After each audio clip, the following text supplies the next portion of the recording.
Assalamualaikum warahmatullahi wabarakatuh. Bismillah, alhamdulillah.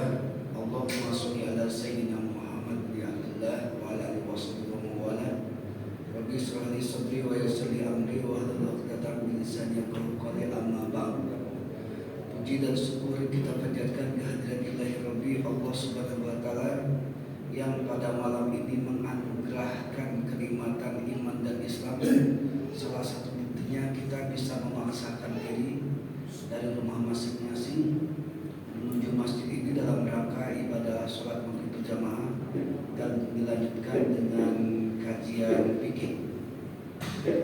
Tiga kesempatan mendapatkan kesempatan seperti ini, maka patutlah kita bersyukur kepada Allah atas nikmat yang luar biasa.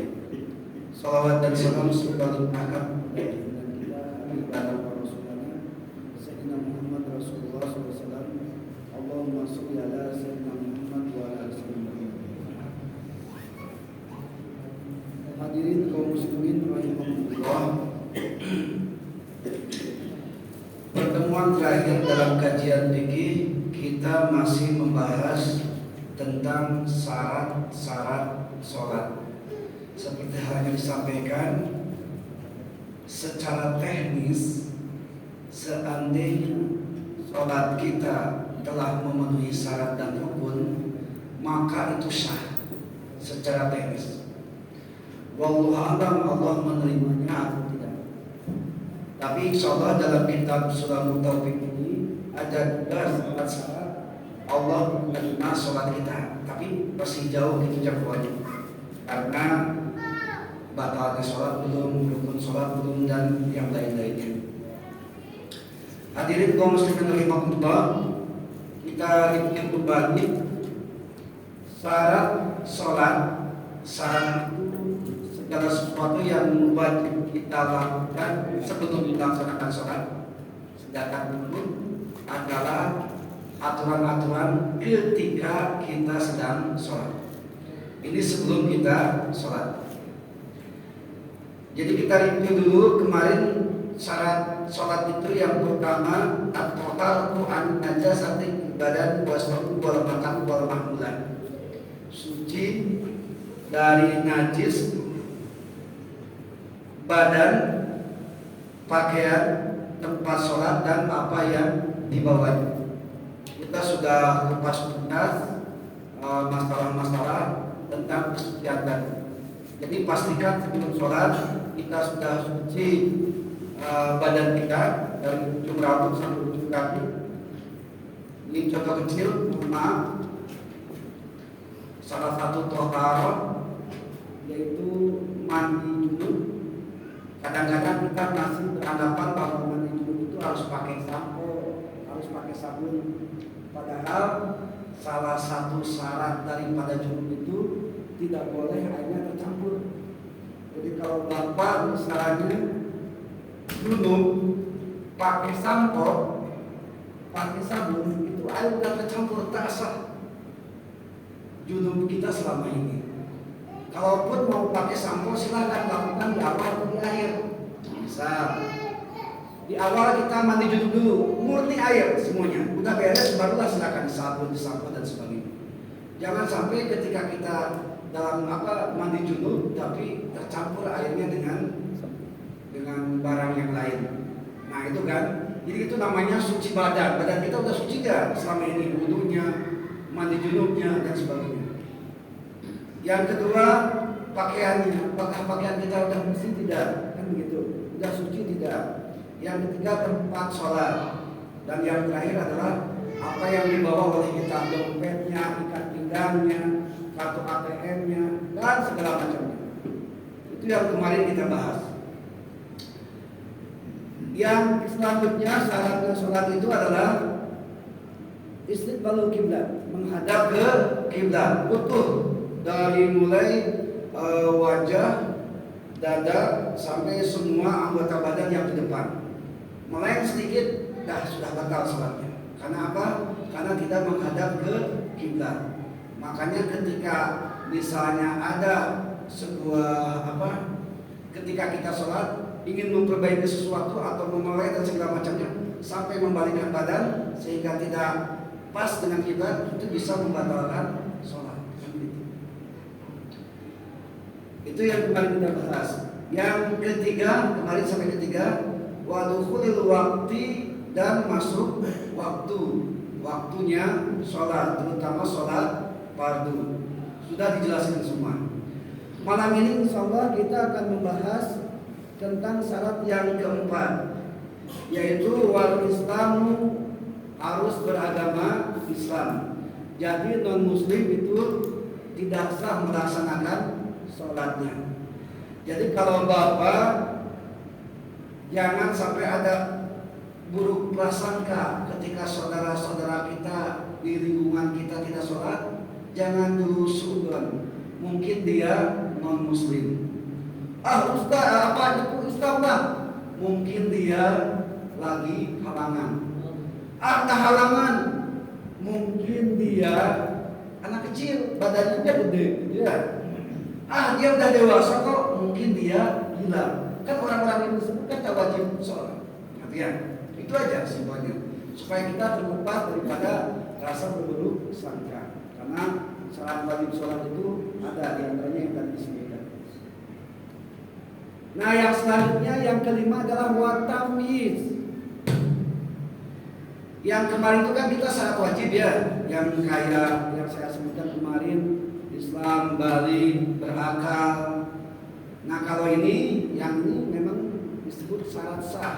Sah sholat kalau dia sudah tamyiz. Apa itu tamyiz? Tamyiz itu adalah anak kecil yang dia sudah tahu aturan, tahu mana benar dan salah, walaupun belum balik. Balik kemarin kita sampaikan ada 3. Pertama, tamam khamsa asar wa tasanatan fi dzakari wal unsa, sempurna umur 15 tahun. Ada anak yang belum 15 tahun udah bagus Pak, sholatnya, apa bacaannya, tajam masalah. Yang penting tamyiz. Yang kedua, wal ihtidamu lidzakari wal unsa litisinin, mimpitima. Yang ketiga, haid, kan begitu. Nah, kalau tamyiz ini lain. Anak kecil yang belum balik tapi dia sudah tahu aturan, sudah tahu hukum, sudah tahu mana benar mana salah. Nah, begitu. Makanya ini mohon maaf, makanya Nabi memerintahkan kepada kita murus sobiyan sholat idza falago sab'a sinin. Perintahkan oleh kalian, kata Nabi, kepada anak-anak kalian sholat ketika mereka umur 7 tahun. Jadi silahkan bawa anak ke masjid. Nah, ini ada ketentuan yang usianya minimal 7 tahun. Kalau tamyiz itu juga, kalau belum tamyiz, nah kita hitung-hitungan aja. Kira-kira ketika sholat bawa anak kecil banyak madaratnya atau banyak maslahatnya. Nah itu. Jadi kata Nabi demikian. Ketika anak kita umur 7 tahun, ini perintah Nabi. Perintahkan oleh kalian suruh sholat. Gitu. Kata Rasulullah SAW. Mungkin di antara kita sudah punya anak yang umur 7 tahun, silakan. Nabi sudah memerintahkannya. Bawa anak ke masjid untuk melaksanakan sholat dengan catatan ya aturan-aturan tertentu, gitu ya. Bagaimana kalau belum dihitan? Nah, begini. Secara medis, kalau yang belum dihitan itu masih berpotensi membawa najis lewat kulub. Kulub itu semacam apa ya? Ya mungkin bapak-bapak udah tahu semua lah ya. Nah itu. Jadi yang dipotong itu kan yang kulubnya itu, penutupnya itu. Nah, anak yang belum dihitan itu berpotensi masih membawa najis karena tidak maksimal dalam membersihkan bekas air kencing. Kalau bisa, sebagian ulama mengatakan yang belum dihitan dipisahkan saja, jangan disatukan dengan jamaah jamaah yang lain. Begitu. Jadi perintahnya gitu Pak, 7 tahun silahkan perintahkan sholat. Wa idza balagha asra sinin, dan apabila sampai usia 10 tahun tak mau sholat juga, kata Nabi, fadribuhu alaiha, pukullah anak itu karena tidak mau sholat. Wah, kalau begitu kekerasan dong kepada anak. Kita perlu menjelaskan lagi juga konteks hadis ini. Fadribu di sini adalah memukul dengan teknis pendidikan, yaitu sesuai dengan kapasitas anak. Bahkan dalam Akhlaqul Banin itu dijelaskan memukul anak itu tidak boleh dari lutut sampai atas. Silahkan dari lutut sampai bawah. Mukulnya pun mukul karena kasih sayang, bukan karena nafsu. Karena kalau karena nafsu kan lain cerita lagi, kita tidak terkendali. Jadi ketika Bapak punya anak 10 tahun belum bisa juga sholat, belum juga mau sholat, nah ini memang perintah Nabi pukul. Pukul dalam arti ya pukul untuk mendidik, pukul untuk kasih sayang. Ya mungkin dikit atau gimana terserah, cara pendidikannya kita berbeda-beda. Itu tambiz. Mungkin sekarang ada pertanyaan, bagaimana membawa anak kecil di masjid? Kita hitung-hitungan saja. Kira-kira banyak manfaatnya atau maslahatnya. Kalau anak di bawah 7 tahun sesuai dengan hadis Nabi, murus sabiya bisolati idza balagha sab'a sinin, maka kalaulah tidak memadaratkan di rumah, itu sebaiknya tidak di masjid. Kenapa? Belum disuruh oleh Nabi, karena yang disuruh oleh Nabi umur 7 tahun. Nah, gitu. Karena kemarin ada jamaah yang nanya, makanya saya jelaskan. Jadi awalnya itu adalah 7 tahun. Kenapa? Maaf ya, memang ada hadis Nabi yang mengatakan Nabi ketika sujud lama sujudnya. Kenapa lama? Para sahabat pun bingung. Mungkin ketika sujud Nabi dapat wahyu gitu. Selidik punya selidik, ternyata Nabi sedang dinaikin sama cucunya Hasan wal Husain, sehingga sujudnya agak lama. Kenapa agak lama? Supaya cucunya itu turun dulu baru bangun dari sujud. Itu cucu Nabi Pak, itu masalahnya. Kita kan bukan cucu Nabi itu. Yang kedua, kita ini lagi belajar sholat. Kalau belajar sholat tuh, ya Allah ya Rabbi, banyak gangguannya. Contoh kecil ya Pak ya. Nabi tidak pernah mengajarkan usolli. Demi Allah, tapi mengajarkan usolli padal maghrib. Tidak pernah Pak. Kenapa Imam Asy-Syafi'i mensunnahkan wa talaffuduha sunnatun? Mengucapkan usolli adalah sunnah. Karena kita belum level Nabi sholat kita Pak. Itu maksudnya. Level kita masih jauh. Apalagi khususnya. Sudah khususnya masih amatiran. Bisinglah anak, kiri kanan segala macam. Nah, itu masalah. Jadi untuk ukuran kita, ya kita memang harus tahu diri. Ya kita bukan selevel Nabi. Memang Nabi nggak perlu usolli lagi. Qasdu sayyid muqtar dan dipilih Allah cukup 3 usolli fardhu maghrib. Yang wajib kan cuma segitu. Jadi yang wajib itu Pak ketika niat di hati, niat sholatnya. Apakah tambah bukan berarti ifardiyah. Yang ketiga adalah jadi sholatnya 4, maghrib kan, subuh kan, gitu ya. Itu wajib ada di hati masing-masing. Kalau sholat tidak ada, mohon maaf, tidak sah niatnya, tidak sah sholatnya, minimal 3. Tapi kalau salah rakaat mustaqbil berarti makmuman imaman itu tak wajib. Tak wajib. Kecuali sholat Jum'ah, karena sholat Jum'ah wajib berjamaah. Itu bedanya.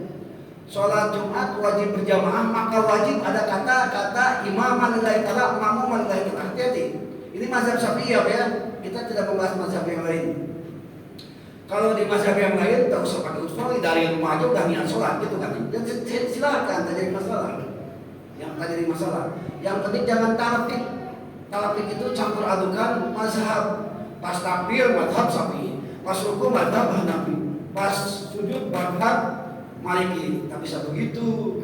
Saya sering memberikan sebuah gambaran. Seragam SD itu hitam merah putih. Seragam SMP itu putih biru. Seragam SMA itu putih abu. Coba campur adukan ke atas SD, ke bawah SMA. Masuk SD tak bisa, masuk SMA tak bisa. Itu maksudnya. Jangan tahu, jangan campur adukan mazhab. Insya Allah Imam Mujtahid kita, Imam Asy-Syafi'i, akan mempertanggungjawabkan cara-cara ibadah kita. Ada yang bilang kita ibadah jangan ke imam, jangan ke kiai, langsung ke Nabi. Kan begitu. Apa dalilnya? Sallu kama ra'aitumuni usolli. Salatlah kalian seperti salatku, kata Nabi. Lihatlah salatku. Ra'aitum itu kan lihat. Kita bisa lihat salat Nabi enggak? Setidaknya ada dua alasan. Pertama, jarak waktu terpisah dengan Nabi 1500 tahun. Yang kedua, jarak tempat 80 kilo. Tak bisa. Jangankan tabiin saja tak pernah lihat Nabi sholat. Yang lihat Nabi sholat adalah para sahabat. Disampaikan sama tabiin disampaikan kepada tabiin disampaikan kepada ulama mutaqaddimin disampaikan kepada ulama mutakhirin, disampaikan sama kita begitu. Jadi tak bisa kita langsung ke Nabi, Pak, mohon maaf, tak bisa. Langsung kembali ke Quran dan hadis, cek bisa nggak? Kalau bisa misalnya 24 ilmu, ada gobayan, badai, mantek, mani, usul fikih dan segala macamnya, silakan saja. Cuma kita mampu tidak, kan begitu. Gitu ya. Jadi jangan sedikit-sedikit bilang usoli bid'ah. Tiap-tiap bid'ah pasti neraka. Ya Allah ya Rabbi. Iyalah, Nabi nggak pakai usul karena Nabi udah pas sholatnya, memang kualitasnya udah terbaik. Kalau kita pakai usul untuk menguatkan niat, karena kita lemah hari ini, gitu maksudnya. Tak percaya lemah kita cek aja. Maghrib sekarang jam berapa? Jam 18.16 kan? Ada pengusaha yang kontrak kita, yuk kita investasi 100 miliar, tapi perjanjiannya pas sholat maghrib. Kira-kira Bapak pilih yang mana? Ayo. Saya yakin karena lemah kita, iman kita lemah, pasti ngambil yang 100 M. Saya yakin. Di level kita nggak ada di depan Nabi gitu. Makanya Nabi tak usah pakai usul nih. Kalau kita karena hati kita lemah, maka niat itu harus dibantu dengan talafuz. Maka kata Imam Asy-Syafi'i, wa talafuzha sunnatun. Masa yang sholat usolli masuk neraka, kullu bid'atin dolalah, wa dolalah finnar? Kan nggak mungkin juga. Umar bin Khattab itu pernah berkata, hadihi ni'mati bid'ah. Inilah nikmat, bid'ah senikmat-nikmat yang begitu. Kasus apa? Dulu Nabi pernah sholat tarawih cuma 3 malam, Pak. Malam pertama Nabi tarawih ada yang ikut 1-2 orang. Malam kedua ada yang ikut puluhan orang. Malam ketiga banyak yang ikut. Nabi khawatir tarawih diwajibkan. Akhirnya malam keempat Nabi tak tarawih lagi di masjid. Dan Nabi bukan tarawih istilahnya, wallah. Ada qiyamul lail macam-macam pokoknya. Sampai Nabi wafat tak pernah lagi tarawih di masjid. Sampai Abu Bakar tak pernah lagi tarawih di masjid. Datanglah Umar bin Khattab jadi khalifah, mengadakan kembali tarawih berjamaah.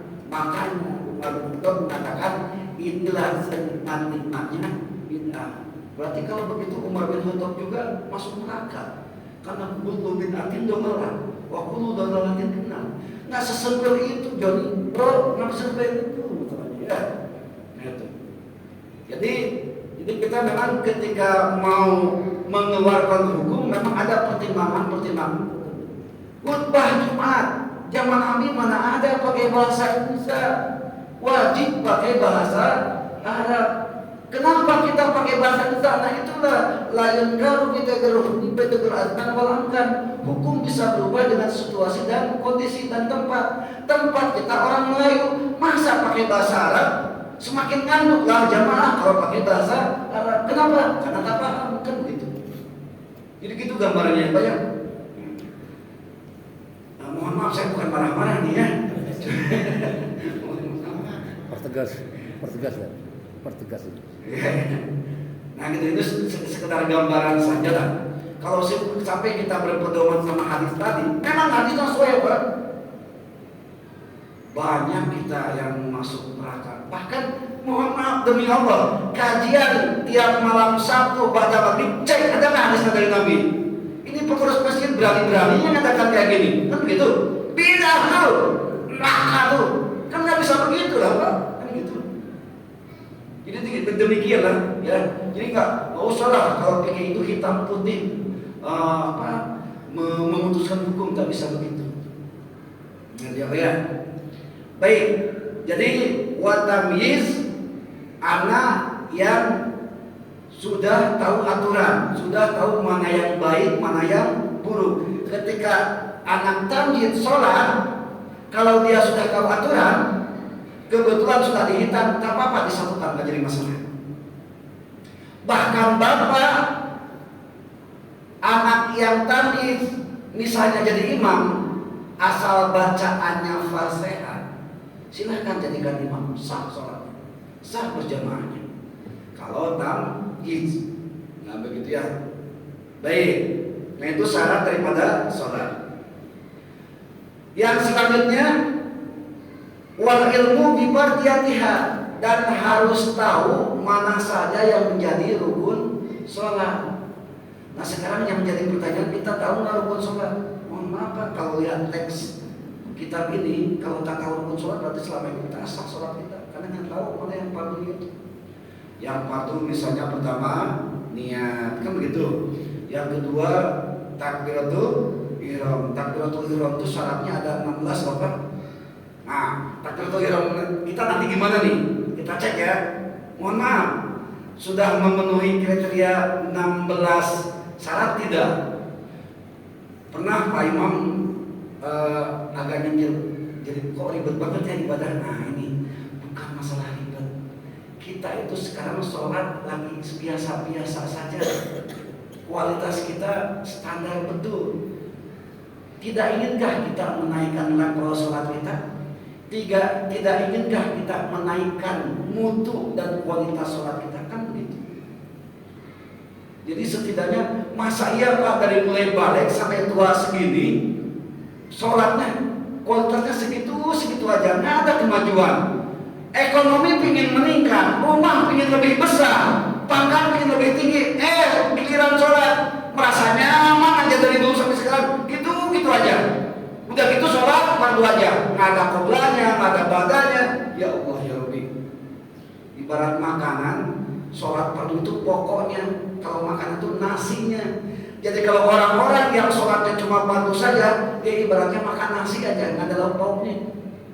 Makanya kalau makan mau nikmat, tambahlah ba'diyahnya, qobliyahnya, dan sholat-sholat sunat yang lain. Ini giliran makan nggak mau nasi aja, pingin ayam, pingin sapi, pingin macam-macam lah. Giliran sholat untuk urusan Allah, lain cerita kan? Itulah mental kita, ya, urusan kepada Allah seadanya, tapi urusan perut diada-adakan. Percis kayak orang bangsa Indonesia, dikasih tawaran pendidikan gratis pada nggak mau, giliran makan gratis banyak yang mau. Setahu saya kalau makanan itu kan ujung-ujungnya tai, tapi kalau pendidikan itu ujung-ujungnya ilmu, itu masalahnya. Dan ilmu tidak bisa dan ilmu itu akan dibawa oleh kita, bahkan bisa sampai itu. Mohon maaf ya, bukan marah kalian, ini hanya sekedar hanya sekedar menyampaikan saja.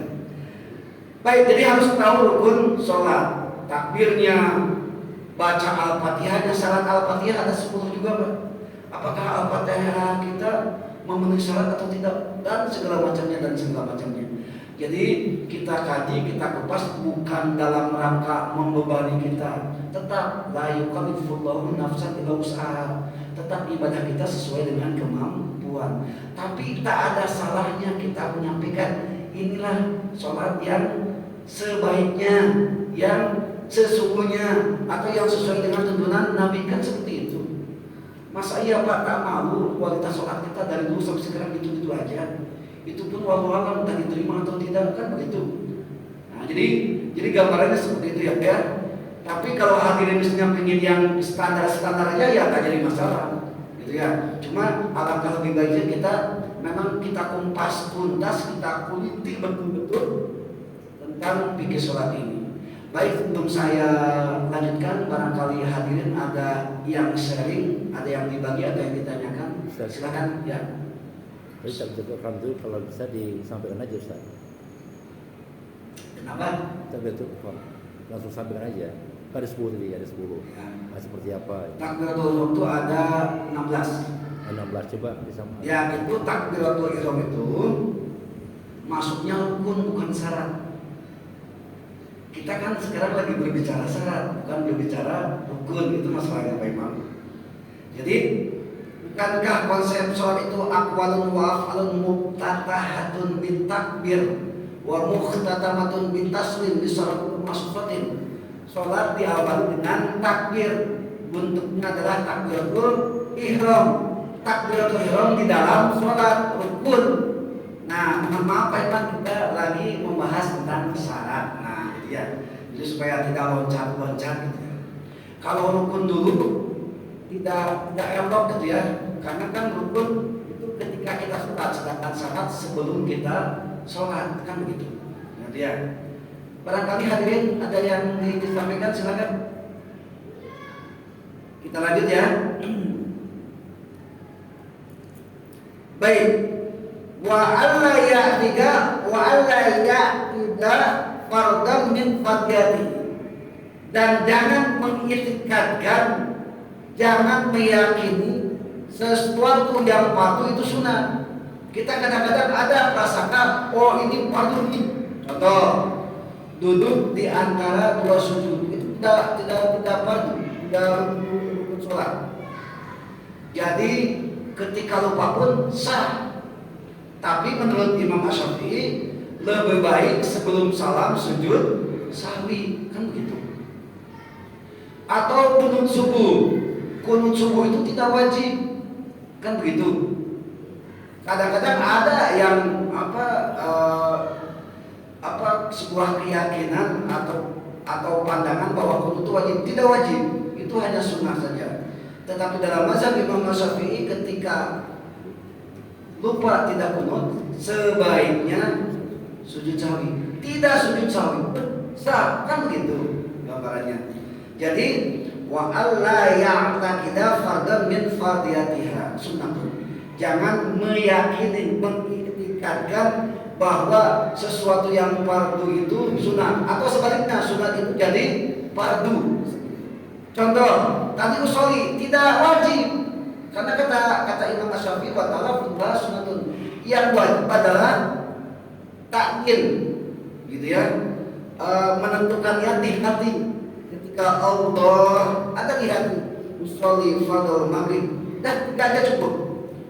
Usholi fardhu maghrib, ya, ada puasa rakaat dan sebagainya itu sunnah. Itu pun tetap di hati. Jangan mentang-mentang pas saya bukan kami ini bermaksud sesuatu diiringi dengan ucapannya Allah sholli fardhu maghrib, itu langsung batal sholatnya. Karena tak boleh tambah-tambah dalam sholat. Karena ucapan usholi itu ada dalam hati, kan begitu. Gitu ya Pak ya? Ya silakan. Ya.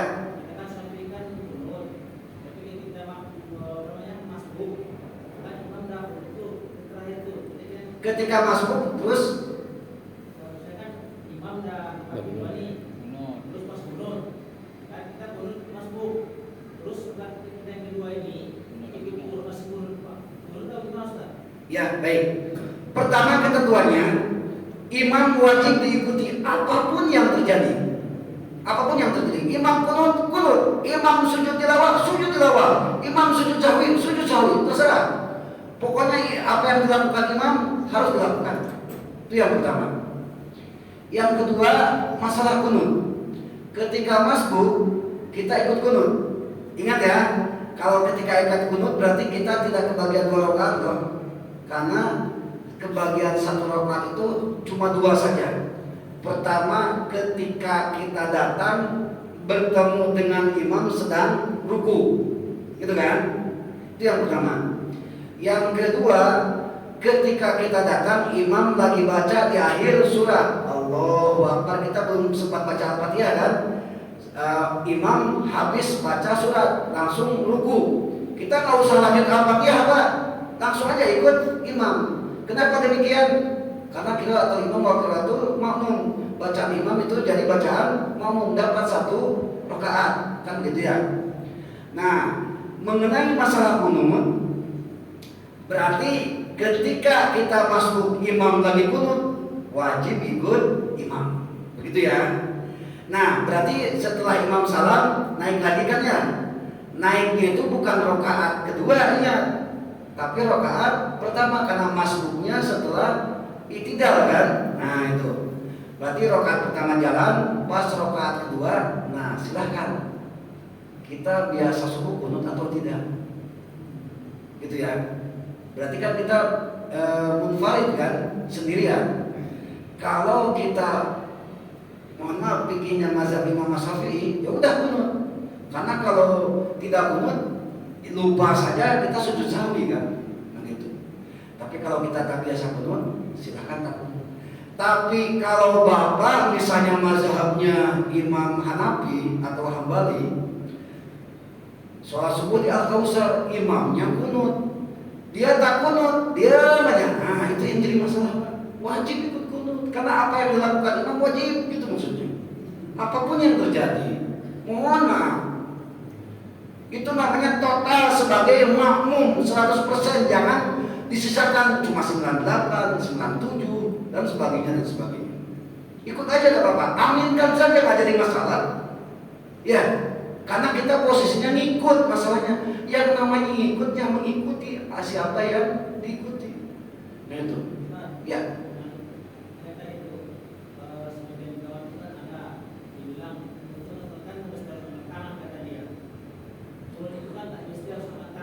Ya.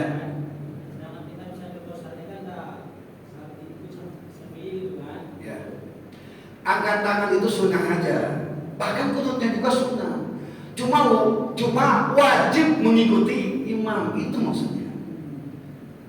Jadi kita terangkan kembali ya, kunutnya itu tidak wajib, sunnah aja. Angkat tangan juga sunnah. Bahkan takbir, Bapak sholat takbir nggak pakai angkat tangan, Allahu Akbar, nggak jadi masalah. Karena yang rukunya itu Allahu Akbarnya, bukan angkat tangannya, gitu kan? Kunut juga demikian. Cuma yang wajib itu ketika mengikuti imam, itu maksudnya. Ya memang terjadi beda pendapat, mudah-mudahan tidak ada masalah ya. Cuma memang al-amru bisyai'in amrun biwasaili. Kalau kewajiban sesuatu maka kewajiban wasailnya. Ketika imam wajib diikuti, ya ikutilah semuanya dari awal sampai akhir. Mohon maaf sekarang. Ya minimal ada katakan, ada unsur doa, Allahumma hdina fi man hadait, ya Allah berikanlah petunjuk kepada kami sebagaimana Engkau memberikan petunjuk. Ya apa salahnya sih, amin atau apalah misalnya kan begitu. Walaupun tidak mengatakan nggak jadi masalah.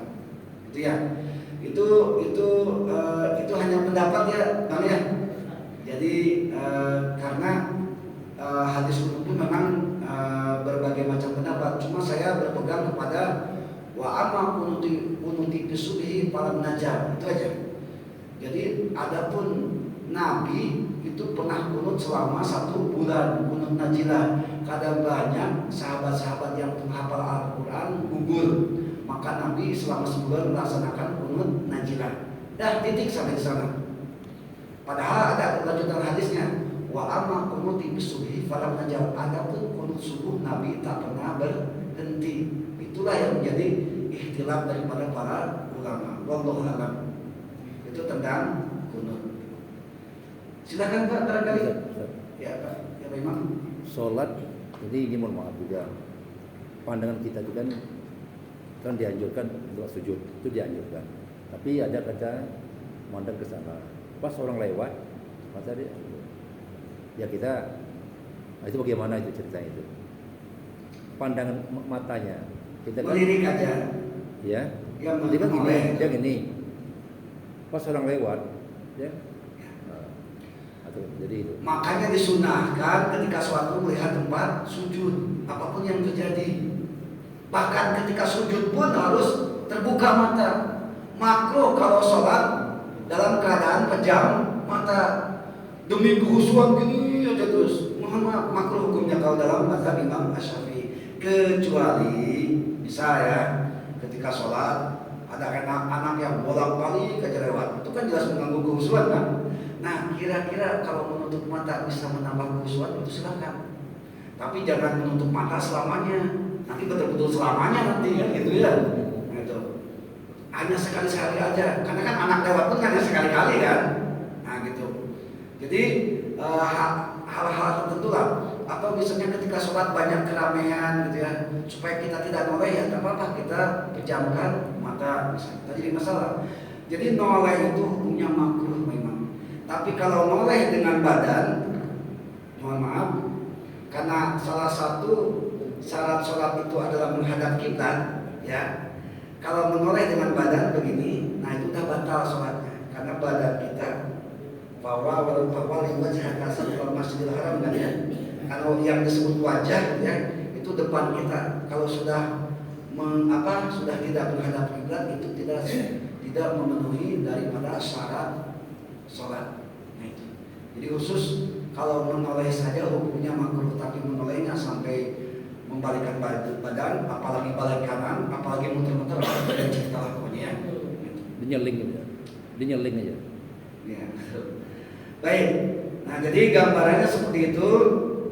Syarat yang saya lupa lagi syarat yang berapa. Yang jelas jangan mengitikadkan sesuatu yang fardu itu sunnah.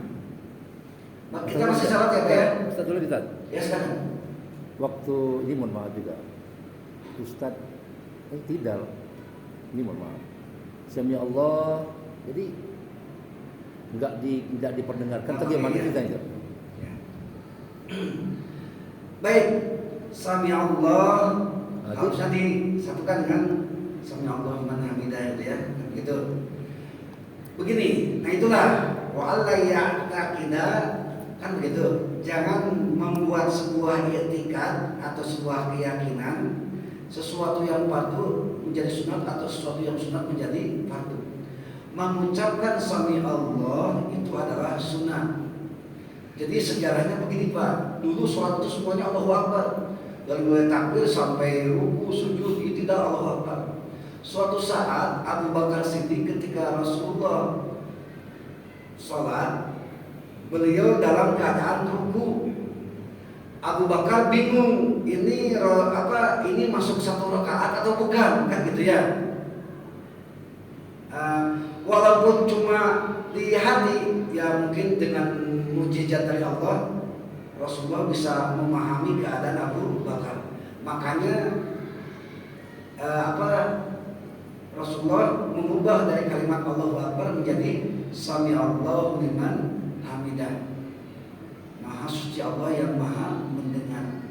Jadi maksudnya adalah informasi kepada Abu Bakar bahwa ketika kita mendapatkan imam lagi ruku, kita tetap dapat satu rakaat.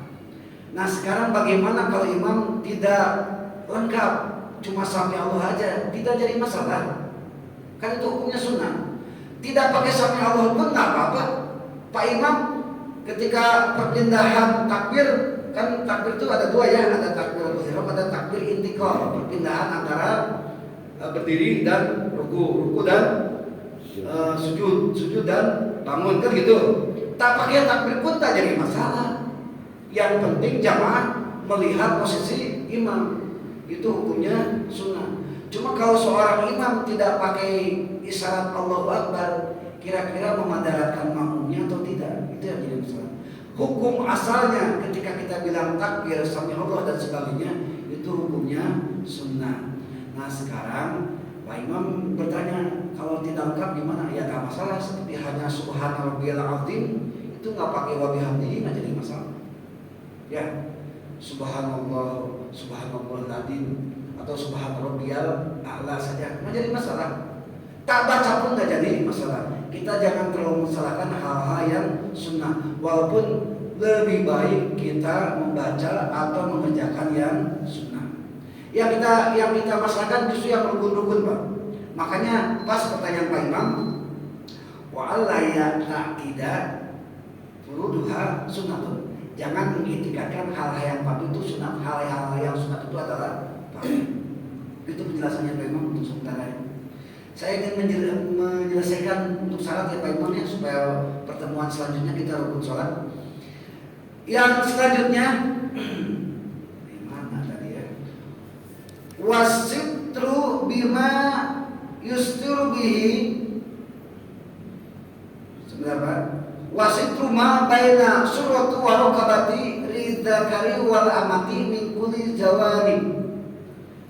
Menutup aurat bagi laki-laki, perempuan dan amat. Ketentuannya kalau untuk aurat dalam sholat itu surah warokabah, pusar sampai lutut, gitu ya Pak ya. Jadi Bapak misalnya sholat pakai sarung segini, yang penting di atas pusar sampai lutut, Bapak sholat silahkan, sah sholat. Cuma secara etika itu memalukan gitu ya, kayak tak punya baju kan begitu. Jadi begitu ya Pak ya. Jadi syarat daripada sholat yang terakhir nih, ini yang terakhir, menutup aurat bagi laki-laki dari mulai pusar sampai lutut. Untuk perempuan jami'u badaniha ilal wajhi wal kufaini, seluruh anggota badan kecuali muka dan telapak tangan. Sebagian ada yang menyebutkan gini juga nggak apa-apa. Yang penting tangan, telapak tangan dan punggungnya. Tapi untuk lebih ikhtiar mendingan kita ilal wajhi wal kufaini, wajah dan telapak tangan. Itu adalah syarat-syarat daripada ketika kita melakukan hal-hal sebelum melaksanakan ibadah sholat. Jadi kita simpulkan semua ya Pak ya. Syarat sahnya sholat itu yang pertama suci dari najis, baik badannya, pakaiannya, tempat sholatnya dan apa yang dibawanya. Yang kedua menghadap kiblat. Yang ketiga masuk waktu. Yang keempat tamyiz. Yang kelima wal ilmu bi fardiyatiha, tahu kepaduannya sholat, berarti harus tahu rukun sholat. Insya Allah pertemuan yang selanjutnya. Kali ini wajib nih. Kalau sampai tidak tahu rukun sholat, berarti selama ini tidak sah sholat kita, kan begitu. Yang keenam wa alla ya'taqida fardan min furdiha sunnatun, jangan membuat sebuah keyakinan yang fardu jadi sunnah, yang sunnah jadi fardu. Dan yang ke berapa? 7 adalah menutup aurat, batasan aurat laki-laki dan perempuan tadi sudah disampaikan perbedaannya. Hadirin kaum muslimin rahimakumullah, itu mungkin malam ini kita bisa menyelesaikan syarat-syarat daripada sholat. Maksudnya adalah syarat sah sholat. Insya Allah ketika syarat sudah kita lakukan, ketika syarat sudah kita penuhi, kita mulai untuk melaksanakan ibadah sholat. Wallahu a'lam. Sebelum saya tutup, barangkali ada tambahan, silakan. Bagaimana Ustaz ketika kita ingin mendapatkan khusyuk dalam sholat, kita menguatkan suara tanpa memperdulikan kita membaca apa Ustaz? Bagaimana Ustaz? Ya. Bagaimana sebaiknya mengatasi? Khusyuk itu artinya al-khudu'u wa tawaddu, pasrahkan jiwa sama Allah dengan konsep inna sholati wa nusuki wa mahyaya wa mamati wal khudu'u, dan rendah hati. Jangan sampai lagi sholat sombong, gue paling keren nih, paling khusyuk nih, jangan sampai gitu lah pokoknya. Itu nggak, jangan harap bisa khusyuk. Nah, bagaimana khusyuk supaya bacaannya dikuatkan? Nah, ini yang jadi masalah. Ingat Pak, rukun bacaan itu pertama takbir, yang kedua baca al-fatihah, yang ketiga baca at-tasyahud akhir. Nanti dijelaskan di sini dalam rukun sholat. Mudah-mudahan kita ada usianya. Jadi tusma'u binafsihi, minimal terdengar oleh diri sendiri, jangan terdengar oleh orang lain. Kita terkadang karena kualitas keimanan kita kurang, kadang-kadang orang yang bacanya sampai terdengar sama kita terganggu, kadang-kadang begitu. Nah, kadang-kadang ya kalau kira-kira bacaan kita yang keras tidak mengganggu kawan di samping, itu silakan saja. Tapi kira-kira mengganggu nggak orang lain? Maka kata para ulama, minimal diri kita mendengar bacaan kita sendiri. Dan jangan salah Pak, Allahu Akbar, Al-Fatihah dan At-Tasyahud itu wajib dilafalkan, wajib mulut kita itu terbuka. Bismillah. Kayak gitu Pak. Kalau diam, mohon maaf tak sah sholatnya. Bacanya diam, begini aja.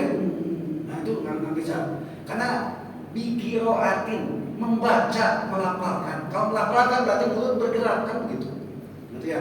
Selama ini ada yang sholat diam aja, baca di hati, itu jelas tak sah. Karena membaca termasuk salah satu rukun. Jadi kesimpulannya, mengganggu orang lain tidak. Kalau sampai mengganggu orang lain, cukup didengarkan oleh diri sendiri. Gitu aja Bang. Hadirin kaum muslimin rahimakumullah, saya juga betah sebetulnya nih untuk kajian ini, tapi apa boleh buat karena kita sudah berkomitmen kita antara maghrib sampai isya. Oleh karena itu ya saya cukupkan saja kajian kita. Mudah-mudahan pertemuan selanjutnya setelah tafsir Quran kita bisa membahas tentang rukun sholat, karena rukun sholat ini memang mohon maaf ya Pak ya, istilahnya tidak ada tawar menawar. Kita harus tahu rukun sholat itu macam apa. Ya, syukur-syukur tahu syarat takbiratul ihram, syarat Al-Fatihah, syarat ruku, cara ruku, segala macamnya lah kalau bisa, syukur-syukur gitu ya. Mudah-mudahan kita diberikan usia yang panjang sehingga kita bisa mengakhiri kajian ini. Sekian dan demikian, mudah-mudahan ada guna dan manfaatnya. Wallahu muwaffiq ila aqwamit thoriq. Wassalamualaikum warahmatullahi wabarakatuh. Waalaikumsalam.